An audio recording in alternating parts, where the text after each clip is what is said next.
Will housing prices drop in 2026, or are we going to actually start to see a rebound? What we're going to do in this video is we're going to look at some data points here on my computer, and what are the experts saying? Like the economists from TD, from RBC, from Scotia, they've all got their predictions out for 2026. So we're going to look at that. And the 2008 housing crash. We're going to look at what was going on in Southwestern Ontario and compare it to today. This will shock you. I am 100% sure that is going to shock you when we look at the average prices through the 2008 market crash. All right, let's dive in here. So this is the average price going back to 2020. So just before COVID broke out here. Now this is for Middlesex County, but this pattern is like the exact same for Windsor. Those are the two markets my team serves the most, is London and Windsor. Okay, so we look here, January 2020, the average price is $495,000. Obviously, you already know we peak in 2022. This is the bubble. Okay, this is like almost double the price. You got 100% increase in the price of a house in 2 years. That's insane, all right? And then the next year, there's your crash. If you're looking for a crash, this is it right here. We go from 22 to 23. The price drops from almost 900 grand to 630. So, I mean, what is that? 30, 40% decrease in the price of a house in 1 year? So there's your bubble right here, and then there's your crash. And then if we look here, Look as we go from 23 to 24, the price isn't lower. And then we go from 24 to 25, the price is actually higher than it was before. So if we look through these 3 years since that crash, where's the average price in 2023? It obviously fluctuates every month, but your low to mid 700s, sometimes in the 600s, and then we go to 2024, same thing, right? We're in the low 700s to mid 700s, and then back down into the 6s, and then 2025, we actually start off pretty hot, mid 7s, and then through 2025, there's been some fluctuation, but it was mostly around the low 7s. So the price wasn't dropping, and you're turning on the news and you're hearing all these news stories about how everything is crashing and it's terrible, but we weren't actually experiencing that through most of the year until we get to the end of this year. We get September, October, November for the first time this year. We're in the 600s, and now we're down to 655 for a freehold detached. Okay? Actually, that's not just detached, it's just freehold. Okay? So that I find contrary to what you see buzzing around in the news. And I think a lot of that is because of Toronto. Like, I don't do Toronto. I don't know what's going on there. I know the condo market was like dead. But here we weren't seeing things in Southwestern Ontario that match what's going on in the CBC News and the CTV News until now. So, and this is what makes me question, okay, so what's going to happen in 2026? Because it's not until the end of this year we start seeing prices really drop. And you might say, well, it's around Christmas time, and well, we've got an unusually snowy fall and winter, which is true. Like, that might sound silly, but those things drastically affect the amount of buyers out looking at homes. So, I mean, I've seen spring markets where it's unusually warm, and you start selling way more houses way quicker at a way higher price. The weather does in Canada play a role in the real estate market, but I don't know if that's enough to explain this away. Because you look at December last year, the price rose. Same with the year before that. Here's another thing to show you, and I am going to speak directly to sellers and buyers separately later in this video, but let me show you one other thing here. So this is the number of active listings in a month, okay? And then this here is the number of sales in that month. So November is the last full month we have. If you do this math, where's my calculator here?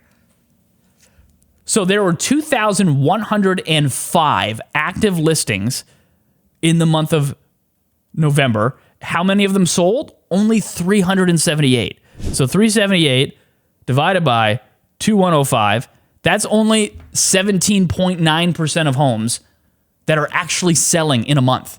So that's very low. Like during like 2022 when it was nuts, like it was basically 100% of homes were selling. We had 1 month of inventory on the market, which means 1 month sold every month. Like there was no other homes available, which is crazy. Some months it was more than 100% of homes sold, How does that work? Well, that's because off-market deals were brought onto the market just to sign the contract for like one day, and that was it. So that's nuts. So this is a very low amount of homes. So if you're a seller, again, we'll talk more in depth later in the video, but what are you going to do to be in the top 17% of homes that actually sell within a month? And if you're a buyer, you're probably looking at it going, I got the pick of the litter. We're going to talk more to you in a little bit, okay? And again, we're going to look at the 2008 recession, and we're going to see what was going on in London and Windsor during that recession in terms of the prices.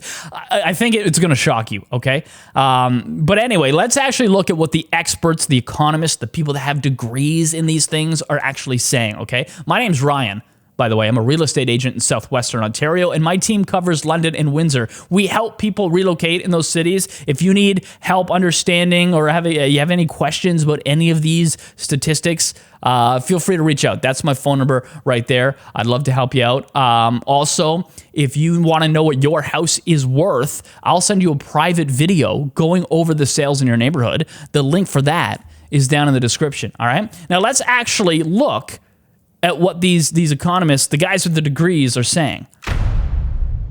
All right, so first up, RBC. You can find this online. This is their special housing report. They put it out at the end of 2025, so they put it out like August 12th here, predicting 2026. And what they're saying is Canada is going to receive an increase in the number of actual sales going on. We project a 7.9% rebound in home resales next year. So that's the number of homes. That's not the price. That's the number of homes. So what they're saying is people are now getting used to these interest rates where they are right now. They're getting used to the slight increase of affordability, and you're going to see more people now jump back into the market. 2025 was a shock. We got all this tariff talk going on, all this news. It kind of freezes people, and they don't want to buy. They're saying we're going to see more buyers in the market. So what does that mean?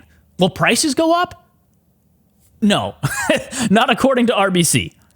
What they're predicting is nationally, prices are expected to decline by 0.7% in 2026. And to make that case, they said, yes, we understand that there's going to be more buyers out there, but they are expecting, A, to see more houses enter the marketplace because people's mortgage is up for renewal. Anyone who bought in 2021, they're up for renewal in 2026. So that's going to maybe meet that new demand will be met by that new supply, and they'll be balanced. Also, they commented on still an improving but still weak job market, especially in Ontario. So if you want to see it here, I mean, this is it on a graph. This is your little forecast right over here for the national sale price, which is basically staying the same. Okay, a 0.7% decrease. These guys usually give themselves a 1 or 2% leeway of error. So, I mean, they're essentially saying it's not going to change much. It's going to be the same that you saw in 2025 through 2026. But hold on, because not everyone agrees, okay? So if we go over to TD, they also released the same thing. There's their provincial market outlook, and they're saying nationally across Canada, they're expecting a 5% increase in the price of homes that are sold, which is different than RBC for sure. They're saying, wow, we're maybe declining by 0.7. TD's saying, no, we're going to go up by 5%, except for Ontario and BC. These are the two places where they're saying, yeah, we're likely to see prices not increase quite the same. And if we actually go and look at their chart here, so Ontario, this is 2026 forecast. They're saying that a 3.1% increase in the price of a home in Ontario.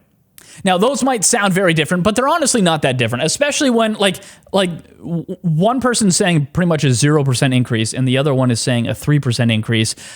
When inflation's probably going to be 4% anyway, you know what I mean? So it's not really drastically different. What they're both saying is we're looking at the future, give us some leeway, but we think 2026 is going to look pretty similar to 2025.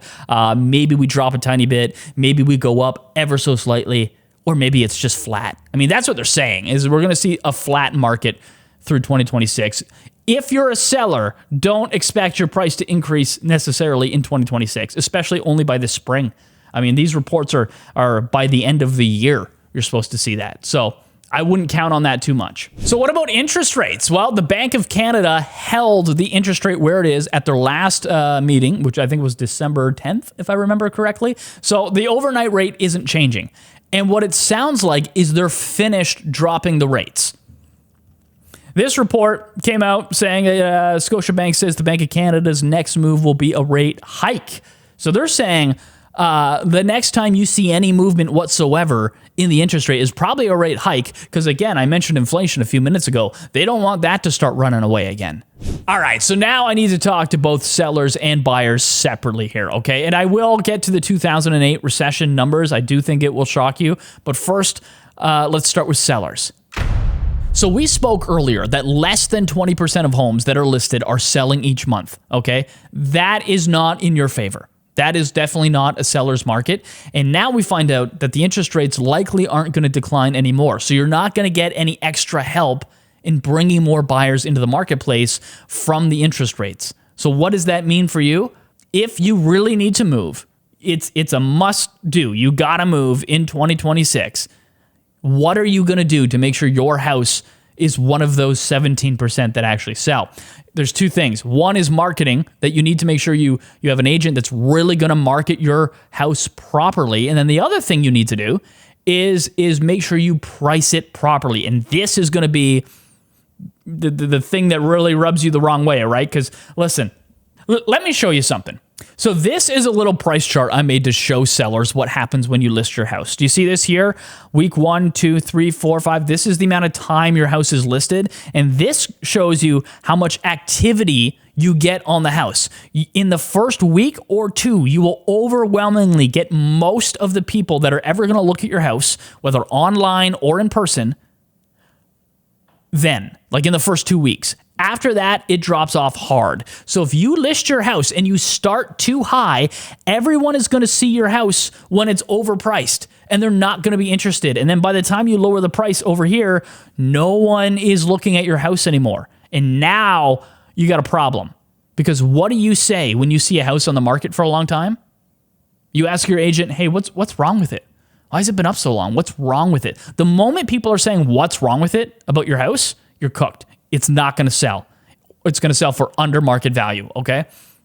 The other thing you're doing is, if each week the price of houses in your city are dropping, now you're chasing the market down as well. So now you got to lower, even if at week 6 you lower it to what it should have been in the first place. Well, now the value of houses in your city are even lower than they were 6 weeks ago. So now you got to lower it even more. It's just, it's a snowball downhill that you don't want to be a part of. So it's vitally important that you list the house when you first put it up at the accurate market value, or even ever so slightly under it if prices are dropping on a month-by-month basis. Okay, buyers, this is for you. Listen, all of the economists in all of these predictions, they're all telling you the same thing, and that's it's time, okay? It's likely not going to get better for you than it is heading into 2026. All right. Like, even the most conservative of these estimates are saying a 0.7% decrease in the price of a house, less than 1%. Okay. If the average price is $700,000 and you drop by one, that's a $7,000 decrease in the price of housing. I mean, it's not really a drastically, and that's if they're right. The other people are saying we might see a slight increase. So I think now is the time to jump into the marketplace. Some of you are still going to be pessimistic about this. Let me just remind you of something. Timing the market is impossible. Do you know why? Because the news is past tense. By the time you turn on the news and they say, oh, the market is rebounding, it's already gone up a bit. You've missed the bottom and we're increasing at that point. So now you're paying $7,000, $10,000 more for a house than you could have. The other thing is, some of you are still think that there's going to be like this huge market crash coming, which I don't think there is. Let me show you. Do you remember 2008, the Great Recession, they call it? Let's look at the numbers here. So this here shows you the Great Recession. This is the average price of a home in Middlesex County. This was released in 2010. All right. Look at the numbers down here. Like, yes, okay, they are low. Okay, $200,000 for a house is amazing, but I want you to look at what's actually happening each year. So the bottom fell out of the market in 2008. So 2007, the average price was $202,000. 2008, the year the bottom fell out, The year we had all the news about the bad economy, the average price rose by $8,000. Okay? Now we go to 2009. Now, 2009 is when you're going to feel a lot of the effects from the 2008 recession, right? Everything's always delayed. The price still rose. It rose by another $3,000. And then the year after, it rose by even more, okay? So as you can see, there was no price decline in the Middlesex area during the 2008 recession. That is shocking to some of you. You have to remember, a lot of the news that you receive on a daily basis is from the U.S., where the most of that recession was felt. And then two, even in Canada, it's always Toronto, Vancouver, and then the news thinks Toronto is Ontario. They think that's all of Ontario. It's not, okay? We have individual markets, and Southwestern Ontario is different than Toronto. Now, Middlesex County is a very white-collar area. A lot of the jobs are the university jobs or the medical jobs, which don't really get reduced during a recession. So even if we look at Windsor, which is a heavily blue-collar town, this is a chart I got from the Windsor Real Estate Board. And as you can see here, 2007, 2008, 2009, we actually did see a decrease in price. But if you look over here, so you're going from 165. I looked this up in our other statistics as well to get more accurate. It drops to 155 right there. So you had a $10,000 drop in the average price of a home in Windsor. Now, Windsor, okay, they lost 3 auto plants. They lost thousands of jobs, and the average price only dropped from 165 to 155. All right, I just did the math. That's a 6% decrease in the price of housing. We've already had that. Don't you remember? If we go back to the statistics over here, I mean, we had from 2022 to 2023 like a 30% drop in the price of housing. So we've already had our market crash. This is more significant that from 22 to 23 than the 2008 recession was, even in an automotive town like Windsor. All right. So I know that goes contrary to what you're going to find anywhere else, but this is statistics. This is just numbers. I'm just looking at the numbers. Okay. So keep that in mind if you're a buyer. I don't think there's any great recession coming. I think we had our recession. I think right now we're in the pits of it. And I think we're going to ever so slowly climb out of it over the course of probably years. If TD's right, we might see a 3% increase this year. If they're wrong, we might see it stay flat. But either way, I think now's the time for buyers, okay? I hope that answers some questions for you. You can always reach out to me at this number here if you need any more information about what the market might do or what is going on in your specific neighborhood or the neighborhood where you want to live. If you need help with relocation at all, that is what my team and I do for a living. So feel free to shoot me a text there. And as always, in the description, there is a link. If you want a private video going over the sales in your neighborhood, just click that link down there. And just type in your email address, and I'll get that over to you ASAP, okay? Thanks for watching.